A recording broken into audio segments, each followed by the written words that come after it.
Wow. Hey mà. Cái pin năm pha sẽ là. Pha sẽ là. Pha sẽ là. Yeah. Pha sẽ. Pin mà khai thì ăn mà khai là mình. No worries. Rồi, thay cho in rồi. Okay. Sorry.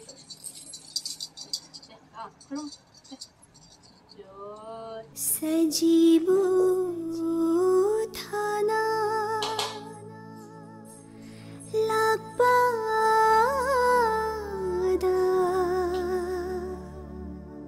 कुंबीरई Kusum चेरा कई थे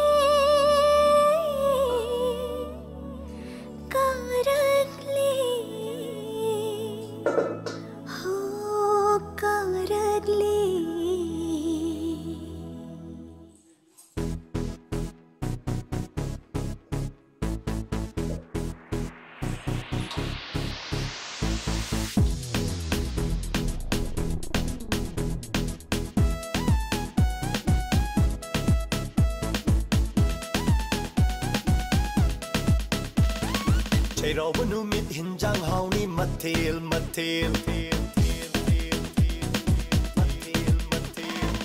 Cheirawba numit hinjang hauni mathil Utti thongba pakora thongba mathil suna lang siko Utti thongba da uyen happa kauni ko Kopi sak da yong chak happa kauni ko Oyong chak maru Atongba Yong chak maru Adi ba Cheirawba numit hinjang hauni mathil Cheirawba numit hinjang hauni mathil Aina fanning thong Utti thongba da sarna tik koila haido Untay Yung say sari di kamdongba Adudi chadreduna Cheirawba numit hinjang hawi mathil Cheirawba numit hinjang hawi mathil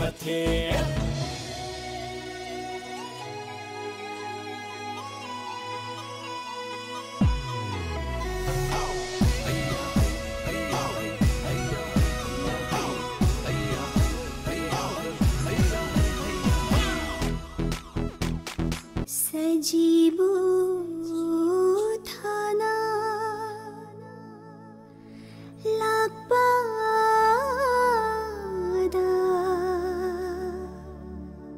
कुंबीरई Kusum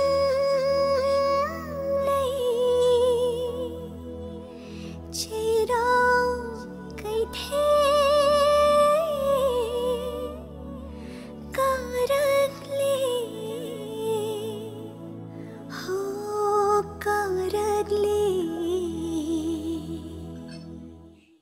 Sajibu थाना लापादा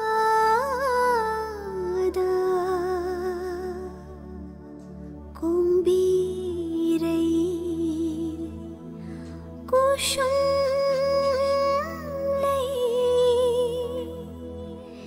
चेरा कई थे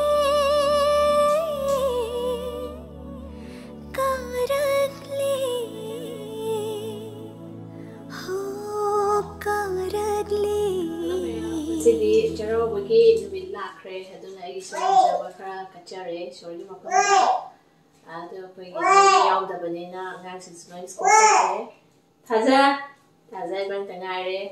aduna ai huji si lai gi pochai sing akang kachari ado ga kenu tawrage koi di Cheirawba si nga na dum tawe aduna ai nga ma tawrage mathen yam tawroi mathen nga ka tawrage so yang the ya for mangon ni pijari happy Cheirawba happy May Day Cheirawba afawata oi minarasi mayam da ki chahi sidagi tamu leita ba ti mu khata ba yang haina de hai sai sade de na afawa mangon da pina biba mayam se na to bi ba ni shor ma phone de ni jare Thì ngakang lai si kachagi aduga chak chak tong tharage lai kali sida thajan tong ba simirage sour se ma khatane khalag haina ngasigi ngamjaba khara kachare do si chahau si khoi manipur gi chahau ne do ai khir khitang hoge na lange aduga ai manipur gi machal khara su yare sida adana mayam gi special am su yare sida yongchak aduga yendem si khoi sida phangdabane loklei si so phangde aduga si khamen macha pikpa si so khoi sida phangde cho cho bani phangni se ado sida haira khara leire the yongchak si kai de lakun hoi se video blog am sema ke yongchak to pakra su leiri ado the haira jar age yam jaba ngasi gi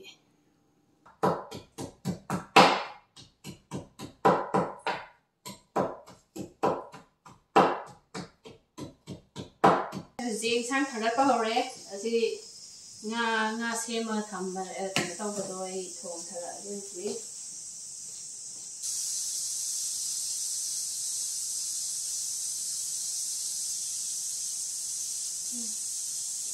makcha do al na thong am dam thau hei projan na ko pi de ne ka nei si si khoi si de di phang na me la ko si jan kai no ta do phang na me ha si du am ka nai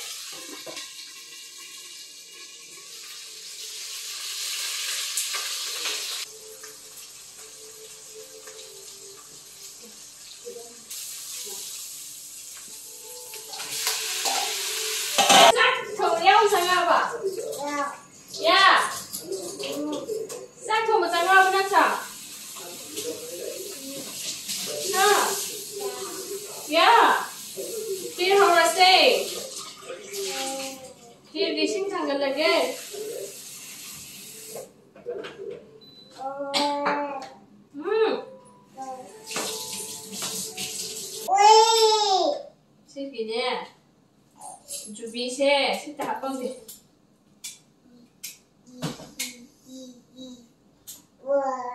ada calam bro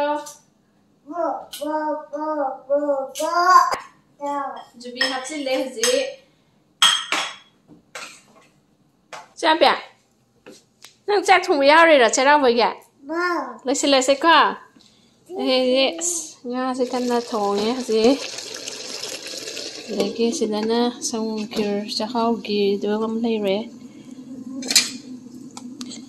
aina se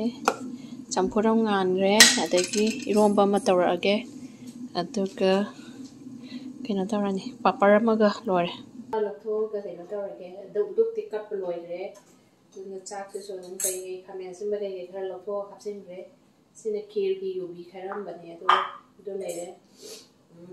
ado yongchak si ga ai frozen gi hawan bi do lei ko ado khara ka chal la long ga lok lei khara lo la ham lo la yongchak so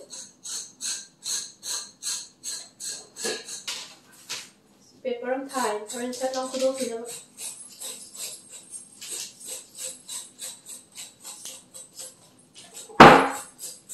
rosa roba aja dadadi Dada lay tabra. Dada ka chaka.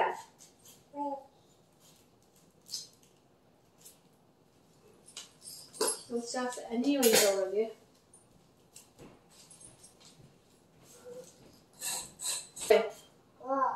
School.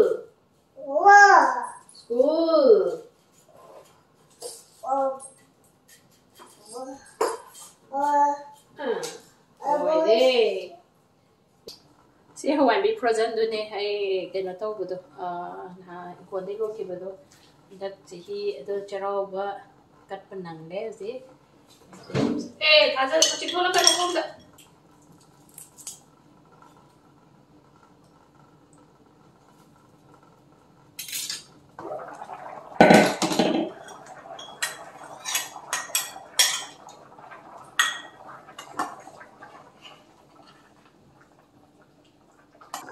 ꯍꯧꯖꯤꯛ ꯑꯁꯤꯗ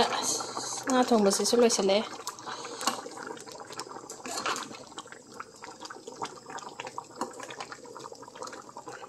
ꯀꯦꯃꯦꯔꯥꯗꯗꯤ ꯃꯆꯨꯁꯤ ꯌꯥꯝ ꯐꯖꯅ ꯎꯗ꯭ꯔꯦ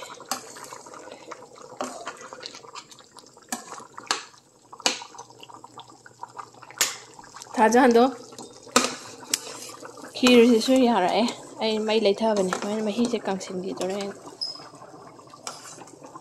ꯆꯥꯛꯍꯥꯎ ꯈꯤꯔꯁꯤ first ꯇꯥꯏꯝꯅꯦ ꯑꯇꯩ ꯈꯤꯔꯗꯤ ꯑꯩ ꯃꯌꯥꯝ ꯃꯃꯥꯡꯗ ꯇꯧꯋꯦ ꯑꯗꯣ ꯆꯥꯛꯍꯥꯎꯁꯤꯗꯤ ꯐꯥꯔꯁ ꯇꯥꯏꯝ ꯊꯥꯖꯅ ꯁꯤꯗ ꯑꯩ ꯁꯪꯉꯤ ꯊꯥꯖ ꯌꯦꯡꯒꯦꯁꯦ ꯍꯥꯏꯕꯣꯂꯣ ꯏꯌꯥ ꯑꯩ ꯁꯪꯉꯤꯕ ꯀꯩꯗꯧꯕꯗꯨ ꯃꯣꯠꯂꯕ ꯅꯣꯏ ꯑꯗꯨ ꯃꯣꯠꯂꯕꯗ ꯑꯗꯨ ꯃꯣꯠꯂꯕ ꯗꯔꯇꯤ ꯑꯣꯏꯔꯕ ꯃꯨꯊꯠꯂꯒꯦ ꯃꯥ ꯉꯥꯛ ꯂꯩ ꯐꯝꯖꯤꯟꯈ꯭ꯔꯅꯦꯕ ꯑꯗꯨꯝ ꯁꯤꯁꯨ ꯌꯥꯕꯨ ꯌꯥꯁꯤꯜꯂꯛꯑꯦ ꯁꯤꯁꯨ ꯃꯨꯊꯠꯄ ꯌꯥꯔꯦ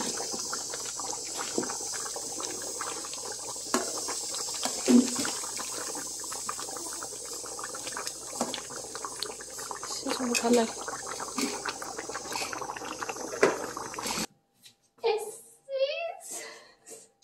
واو ايوه تبين نم فاسرة فاسرة فاسرة يا فاسرة بين مكان دي أما كان من نورس تايزي هراي بنا تاجا هراي لنا هراي با تاجي لو ساده سي تاو سي سي تاو سلا سي سي سي سوندا سي سي سي سي ستار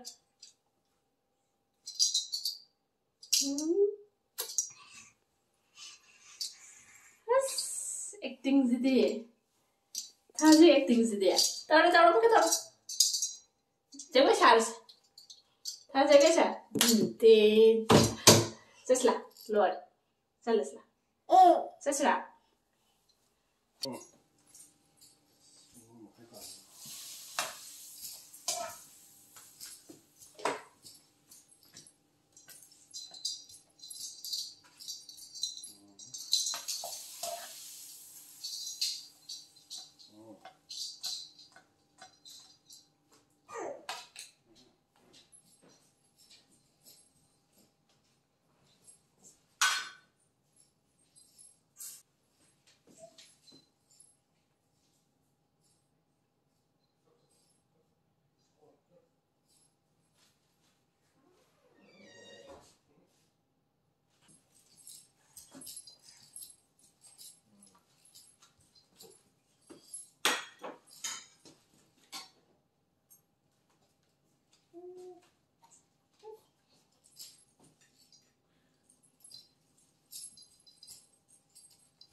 Kolomos.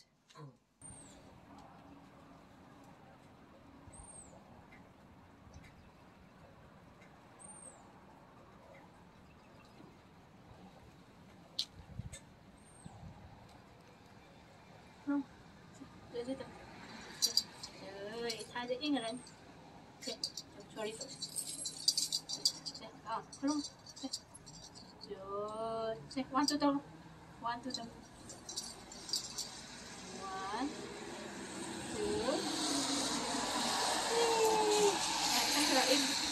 nong chure do na koi ngasi sida kai no dum mangon sida maina thadoe papan su nong chura bne na hi ters hello hey yes hasaza koi di lagi kat tho re nong su su re do na ma pan da dong kalam le kan ma gon doi na kale a ma kan no ta ma kha da pu tha tre ado na ha su cha la me mama su cha la me nang pa per se lai kalam me na ma try to get a bit ma pa per se cha am da mami da a ta ros am te los a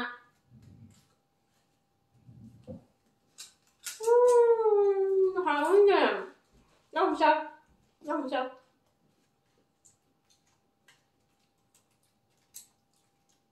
hảo ra có bớt sẽ bao mình nè hồi bây giờ lối xem lên quá thì quá đấy tôi mà thiên làm tàu ngâm dre coi ai chỉ cái nó tàu đó nè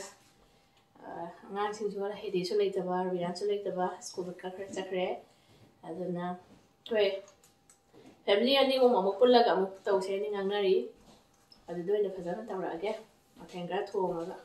ಅದೆಸ ಇದು ಥಾದ ಮಾಗಿದ್ರೆದ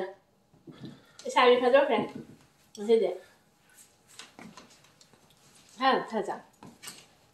ಚಿ kanan is akaiba is acting daw horali acting